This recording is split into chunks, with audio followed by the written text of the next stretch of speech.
मेरे बच्चे को कैसे जवाब दे रही हूँ कि मेरा बच्चा हमसे पूछता है कि मैं मम्मा अंकल लोग तो उनको अरेस्ट कर लिए हैं, लेकिन वो लोग बात भी नहीं करा सकते। मेरा बेटा एवरी डे उन लोग से वीडियो कॉल पे मेरे हस्बैंड से बात करता है। वो लड़का 6 दिन से अपने आप को कैसे कंट्रोल किया, कोई हमसे ये पूछा है? बंगाल के बीएसएफ जवान को क्यों नहीं छोड़ रहा पाकिस्तान? पति का हाल जानने गर्भवती पत्नी पहुंची पठानकोट। नमस्कार, आप देख रहे हैं खबर समय और मैं आपके साथ रियांशी।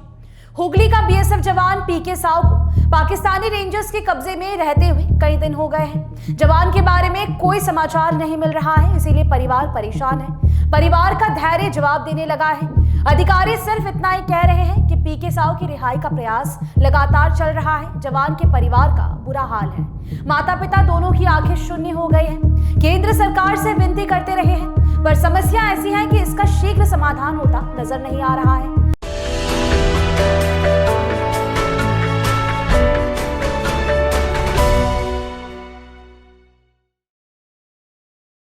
मां देवती देवी के आंखों में आंसू उमड़ रहे हैं। कहती है वो मां पठानकोट पहुंच गई है, अच्छे समाचार लेकर लौटेगी, मुझे उम्मीद है। जवान की गर्भवती पत्नी रजनी अपने परिवार के सदस्यों और बेटे के साथ कोलकाता से पंजाब के पठानकोट के लिए सोमवार को रवाना हुई। वे लोग पठानकोट पहुंच गए हैं। घर से विदा लेते समय रजनी ने कहा था कि अगर पठानकोट से उत्तर नहीं मिला तो दिल्ली जाऊंगी। अधिकारी कहते हैं कि सब कुछ ठीक है, लेकिन कोई पक्की सूचना नहीं दे रहा है। मेरा बच्चा मुझसे पूछता है पापा कैसे हैं, मैं क्या जवाब दे सकती हूँ? हुगली के रिसरा के निवासी इस परिवार को नेताओं, विधायकों और सांसदों का पूरा समर्थन और सहयोग मिल रहा है। सारे राजनीतिक दलों के नेता उनके घर आ चुके हैं। सभी यही कह रहे हैं कि जल्द ही जवान की रिहाई हो जाएगी। अपने अपने स्तर पर सभी प्रयास कर रहे हैं, पर सिर्फ आश्वासन के अलावा परिवार को कुछ नहीं मिल रहा। पत्नी गर्भवती है, फिर भी वो पति से मिलना चाहती है। एक बार अपने पति को देखना चाहती है, इसीलिए वो घर से अपने सदस्यों के साथ पठानकोट के लिए निकल गई। Every drop of water counts. SBM Gold's water tank is the most sustainable and durable water storage solution available. Our hashtag Asli Commitment.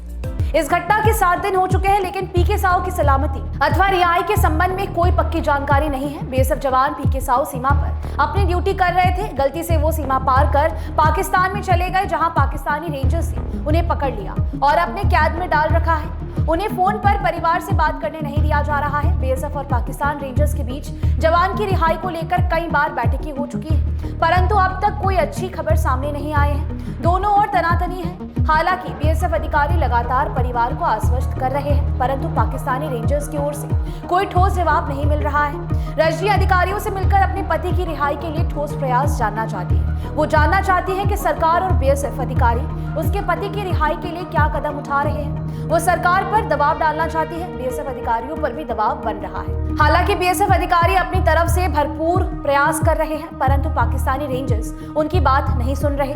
Rajni के साथ उसका बेटा, 2 बहन और 1 बहनोई गए हैं। वो कह रहे हैं कि अगर बीएसएफ अधिकारी कोई संतोषजनक जवाब नहीं देते तो वो केंद्र गृह मंत्रालय व अन्य सरकारी अधिकारियों से मिलेंगे और अपनी पीड़ा उनके समक्ष रखेंगे। Hi, this is Chef Ranveer Brar and I'm here to tell you that also gives me the license to guarantee you brilliance on behalf of IIHM. Join International Institute of Hotel Management. Rajni की मानसिक स्थिति ठीक नहीं है। पूरा परिवार तनाव से गुजर रहा है, क्योंकि गेंद पाकिस्तानी रेंजर्स के पाले में है। कुछ भी हो सकता है। मालूम हो कि पीके साव पंजाब में फिरोजपुर सीमा पर बीएसएफ की 182 बटालियन में तैनात थे। खबर है कि पीके साव की रिहाई पर भारत और पाकिस्तान सीमा बलों के बीच फ्लैग मीटिंग भी हुई है, लेकिन नतीजा कुछ नहीं निकला है। ऐसा लगता है कि जवान की रिहाई की आड़ में पाकिस्तान भारत पर दबाव बनाना चाहता है। यही कारण है कि पीके साव की रिहाई में विलंब हो रहा है। अब देखना होगा कि आने वाले समय में इस पूरे मुद्दे को लेकर और क्या कुछ बातें सामने आती है। ওনার বন্ধুর ফোন এসেছিল, উনি বললেন কি ওই পাকিস্তানের লোক কিডন্যাপ করেছে, ওনাকে অন ডিউটি অ্যারেস্ট করে নিয়েছে, নন ডিউটিতে ছিলেন উনি। हस्बैंड का ये कंडीशन ठीक है या बात चल रही है, ये तो मुझे कोई नहीं बता पा रहा है।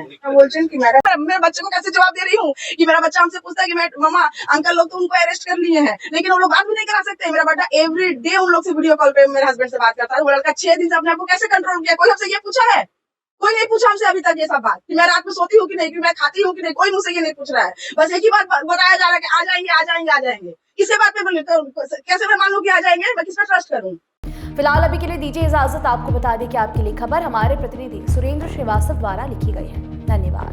নাগাল্যান্ড স্টেট দিয়ে 200 গোল্ড মান্থলি লটারি, প্রথম পুরস্কার 1,50,00,000 গ্যারান্টেড। টিকিটের মূল্য 200 টাকা। প্রথম পুরস্কার শুধু বিক্রি হওয়া টিকিট থেকেই।